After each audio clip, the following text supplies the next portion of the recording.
తెలంగాణలోని పలు ప్రాంతాల్లో అకాల వర్షాలు పడ్డాయి. ఉమ్మడి కరీంనగర్ జిల్లాలో వాన దంచుకొట్టింది. ఈదురుగాలులకు వరి, మొక్కజొన్న పంటలు నేలకొరిగాయి. వడగళ్ల వానకు మామిడి నేల రాలింది. చేతికొచ్చిన పంట దెబ్బతినడంతో రైతన్న కుదేలయ్యాడు. ప్రభుత్వం ఆదుకోవాలని అన్నదాతలు వేడుకుంటున్నారు.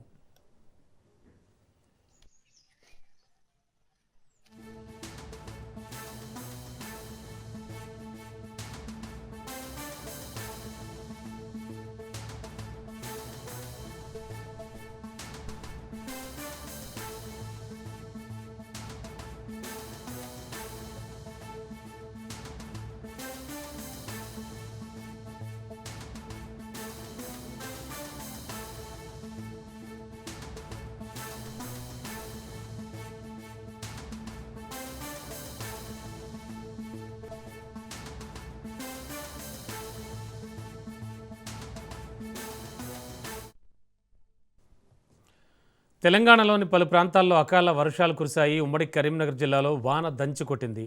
ఈదురుగాలులకు వరి, మొక్కజొన్న పంటలు నేలకొరిగాయి.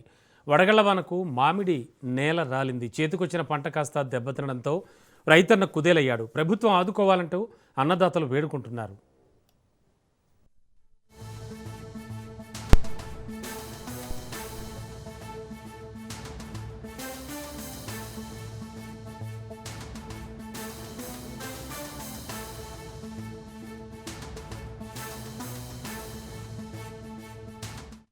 గంటకు పడ్డది 6:30 7కి ఆడవాడి పసుపులు ఇవన్నీ ఖరాబ్ అయినాయి. బాగానే మాడిపూతలు పోయినాయి.